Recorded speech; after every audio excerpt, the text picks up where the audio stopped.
Hello दोस्तों, आप सभी का स्वागत है मेरे यूट्यूब चैनल में। आज की कहानी है उसकी बाहों में, भाग 17। अभय की कार इस वक्त हाईवे पर काफी स्पीड से चल रही थी और अब अभय को नीरज की गाड़ी कहीं नजर नहीं आ रही थी। अब अभय ने अपनी कार हाईवे पर रोकी और अब उसने अपने फोन को ब्लूटूथ से कनेक्ट किया और अब उसने शेरा के पास कॉल किया और सामने से शेरा ने कॉल पिक की। और अब अभय ने शेरा से कहा, अगले 10 मिनट के अंदर मुझे हाईवे से जाने वाली सारी गाड़ियों की डिटेल्स चाहिए। अभय की बात सुनकर शेरा समझ चुका था कि जरूर कोई इम्पोर्टेंट बात होगी और अब उसने अभय से कहा, ओके बॉस, अगले 10 मिनट में आपको डिटेल्स मिल जाएगी। इतना कहकर अब शेरा ने कॉल कट कर दी और अभय ने अपना सर डैशबोर्ड से टिका लिया और अब सोचते हुए बोला, कहाँ हो तुम स्वीटहार्ट। वहीं दूसरी तरफ नीरज आर्या को खींचते हुए एक पुरानी फैक्ट्री में लेकर आया और अब उसने आर्या को नीचे जमीन पर धक्का दिया और अपने शर्ट के बटन को खोलते हुए बोला, क्या कहा था तूने कि तेरा वो अभय आएगा तुझे मुझसे बचाने? तो बुला ना उसे, बुला उस अभय ठाकुर को। नीरज की बात सुनकर अब आर्या की आंखों से आंसू बहने लगे थे और अब आर्या जमीन पर पीछे की तरफ खिसकने लगी थी और अब नीरज आर्या की तरफ बेशर्मी से मुस्कुराया और बोला, आज तुम्हारी इस खूबसूरती को देखकर तो मैं भी पागल हो ही गया हूँ। ऐसे ही नहीं, वो अभय ठाकुर पागल है तुम्हारे लिए। नीरज की बात सुनकर अब आर्या गिड़गिड़ाते हुए बोली, प्लीज प्लीज मुझे जाने दो। लेकिन नीरज ने अब अपनी शर्ट उतार कर नीचे फेंक दी और अब उसने आर्या के दुपट्टे को उसके गले से निकाल कर फेंक दिया और अब आर्या की आंखों से आंसू बह निकले और अब उसने अपने सीने पर हाथ रख लिया। नीरज अब आर्या की तरफ झुका और अब उसने आर्या के कंधे की स्लीव्स को फाड़ दिया। ये देखकर अब आर्या सन्न रह गई थी और अब उसने नीरज को नफरत से देखा और अब उसे एक धक्का देकर तुरंत वहां से उठ गई और नीरज जो आर्या के ऊपर झुका हुआ था दूसरी तरफ गिर गया था और आर्या जैसे ही वहां से भागने को हुई, अचानक नीरज ने आर्या का पैर पकड़ लिया और उसे नीचे खींच दिया। अब आर्या मुंह के बल नीचे गिर गई और उसके होठों से खून बहने लगा और आर्या की ये हालत देखकर अब नीरज आर्या की तरफ बढ़ा और अब उसने आर्या के बालों को अपनी मुट्ठी में जकड़ लिया और अब उसके चेहरे की तरफ देखकर अब आर्या के होठों पर झुकने लगा और ये देखकर अब आर्या अपना चेहरा ना में हिलाने लगी। लेकिन नीरज ने आर्या के चेहरे को अपनी उंगलियों में जकड़ लिया और अब उसके होठों पर जैसे ही होठ रखने को हुआ, अचानक किसी ने नीरज की कॉलर को पकड़कर पीछे खींचकर जमीन पर पटक दिया और अब नीरज की हड्डियों के टूटने की आवाज उस पूरी फैक्ट्री में गूंज उठी।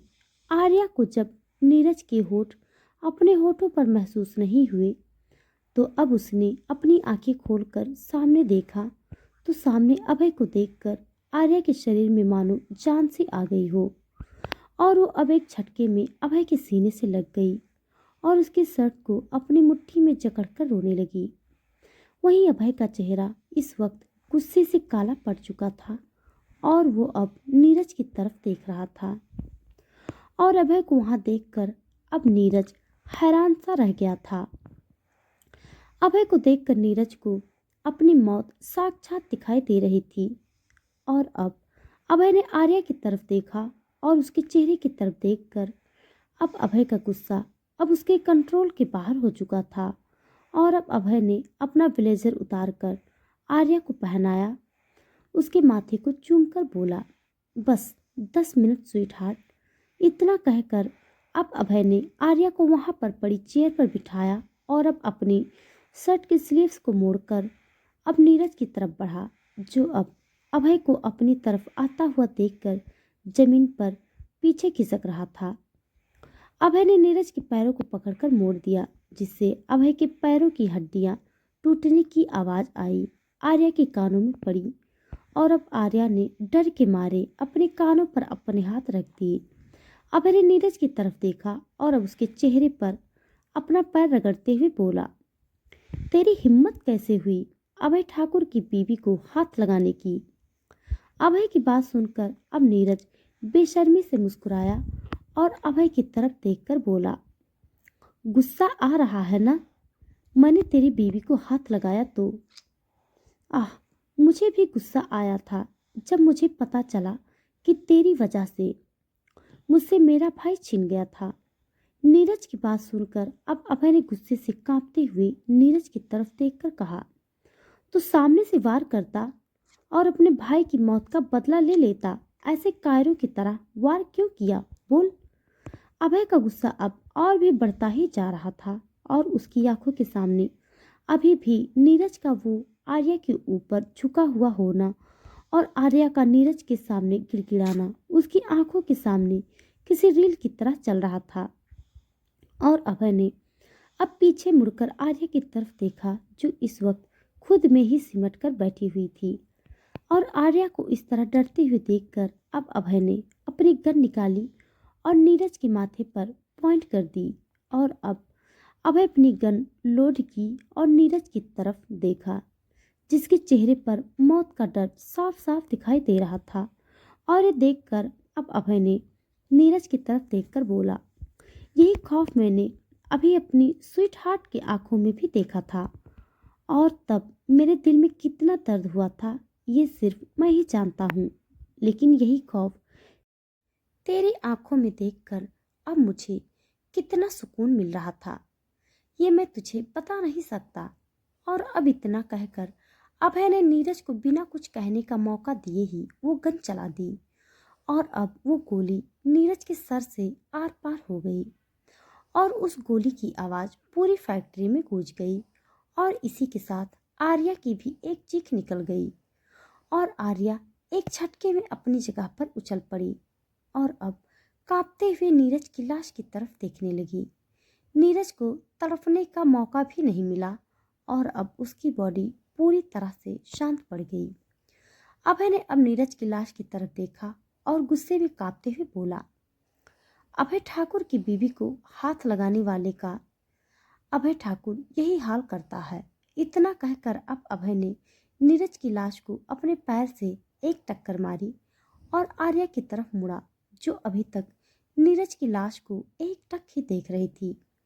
अभय अब आर्या के पास आया और उसके पास घुटनों के बल बैठा और आर्या की तरफ देखकर बोला, are you okay sweet heart?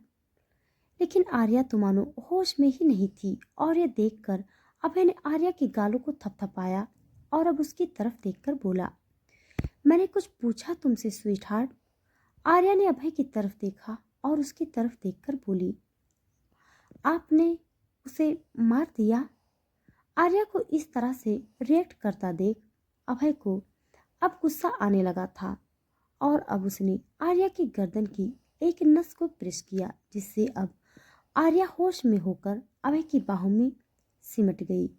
और अभय आर्या की तरफ देखकर बोला, सॉरी स्वीट हार्ट, लेकिन ये करना ज़रूरी था।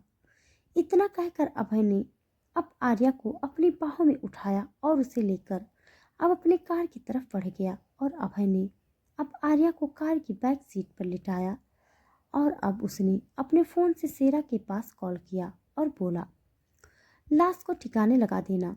इतना कहकर अब अभय ने कॉल डिस्कनेक्ट कर दी और अब खुद ड्राइविंग सीट पर बैठकर कार को ठाकुर फार्म हाउस की तरफ मोड़ दिया।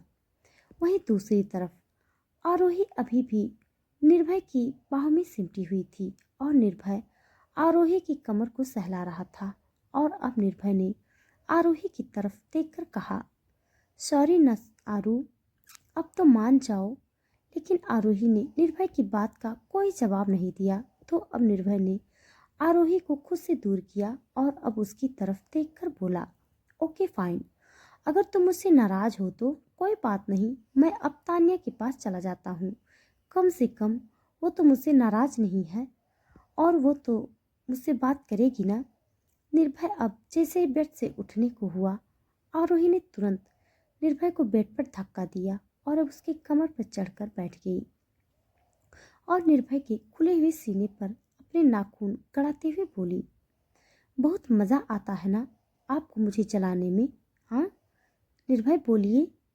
न्यूयॉर्क में भी यही करते थे ना आप? जब भी मैं आपके करीब आने की कोशिश करती थी, आप हमेशा मुझसे यह कहकर जलाते थे कि आप मुझसे प्यार नहीं करते हैं, बल्कि तान्या से प्यार करते हैं। तब मुझे पता नहीं था कि तान्या सच में आपकी गर्लफ्रेंड है या नहीं, लेकिन वो तो सच में आपके लिए न्यूयॉर्क से इंडिया तक चली आई। आरोही की बात सुनकर अब निर्भय ने अपने होठों पर अपनी जीभ फिराई और उसकी तरफ देखकर बोला, आई एम सॉरी आरू, मुझे पता है कि मैंने हमेशा हर्ट किया था, लेकिन तुम जानती हो कि इसकी वजह क्या थी? मैं अभय का भरोसा नहीं तोड़ना चाहता था, इसीलिए। बट आई एम प्रॉमिस, अब मैं अभय से हमारे बारे में बात जरूर करूंगा। निर्भय की बात सुनकर अब आरोही ने निर्भय के सीने पर चूमते हुए कहा, उसकी कोई ज़रूरत नहीं है निर्भय, क्योंकि अब मैं खुद नहीं चाहती हूँ कि आप भाई से बात करें, क्योंकि अब मैं आपसे प्यार नहीं करती हूँ, बल्कि मैं अब करण से प्यार करती हूँ और मैं भाई से करण के बारे में बता भी चुकी हूँ। और आपको पता है, आरोही निर्भय की तरफ मुस्कुराते हुए देखकर बोली, अगले हफ्ते करण इंडिया आ रहा है और उसके बाद वो भाई से हमारे बारे में बात करेगा और मैं करण से शादी करने के बाद काफ़ी खुश रहूंगी। आरोही की बात सुनकर अब निर्भय का चेहरा गुस्से में कांपने लगा था। निर्भय ने आरोही के बालों में एक क्लिप बनाई और अब उसे गुस्से से किस करने लगा और ये देखकर अब आरोही हैरान रह गई थी। और अब अचानक निर्भय ने आरोही को छोड़ दिया और खुद उसके ऊपर से हट गया और गुस्से से बाहर निकल गया। और निर्भय के इस तरह कमरे से बाहर जाने से अब आरोही की आंखों में नमी तैर गई और अब उसने रोते हुए कहा, इतना गुस्सा, और जब खुद इसी तरह मुझे हर्ट करते थे तब आपको ये एहसास नहीं था कि मुझे कितना हर्ट हुआ होगा? इतना कहकर अब आरोही बेड पर लेटकर रोने लगी। वहीं दूसरी तरफ ठाकुर फार्म हाउस, अभय की गाड़ी ठाकुर फार्म हाउस में आकर रुकी और अभय अब बाहर आया और उसने आर्या को अब कार से बाहर निकाला, जो इस वक्त बेहोश थी। अभय आर्या को लेकर ठाकुर फार्म हाउस इसीलिए लाया था क्योंकि आर्या की हालत इस वक्त ठाकुर फार्म हाउस ले जाने जैसी नहीं थी।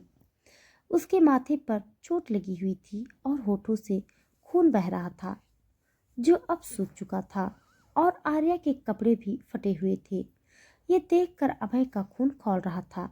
अगर उसका बस चलता तो वो उस नीरज की लाश को भी नर्क के दर्शन करवा देता, लेकिन आर्या के वहाँ होने की वजह से अभय को आर्या को संभालना ज़्यादा जरूरी था।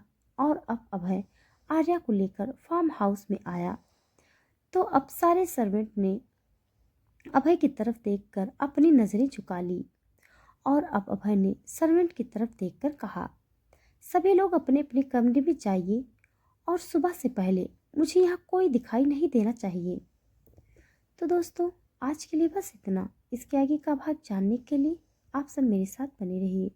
हमारी कहानी आप सबको कैसी लग रही है कमेंट बॉक्स में ज़रूर बताइएगा। तब तक के लिए धन्यवाद।